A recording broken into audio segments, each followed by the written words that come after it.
I'm here with Nick and Elizabeth, and we're going to be replacing an old electrical mechanical switch and replace it with a three-way lightning switch system so that they can control that ceiling fixture from two different locations.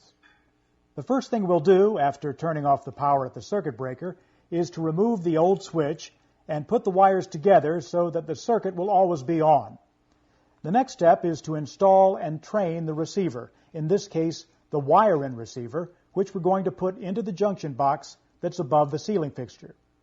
The receiver must be powered before it can be trained or matched to its transmitters. We're going to train the receiver before we hang the fixture, but you could train the receiver after connecting the fixture, or you could temporarily power the receiver on your workbench and train it before climbing the ladder. It's your choice. The receiver is wired in now. We'll power the circuit to supply electricity to the receiver. The red power light will glow for a few seconds to indicate that the unit is receiving power. After the installation is complete, that red light will glow only when the receiver is actually on. Before you attach your transmitters permanently to the wall, if you choose to do so, you should match those transmitters to the receiver, and this is really easy to do. Press the Learn button on the receiver and a green light will glow. While the green light is glowing, press the first transmitter that you want to use to control the receiver. The green light goes out when the code has been learned. The unique ID code of that transmitter is now imprinted upon the receiver. Unless we do something else, that receiver will respond only to commands from that transmitter and no other transmitter. Of course, in this case, we want to control this receiver and this ceiling fixture with two transmitters. So we'll teach the receiver the codes of another transmitter.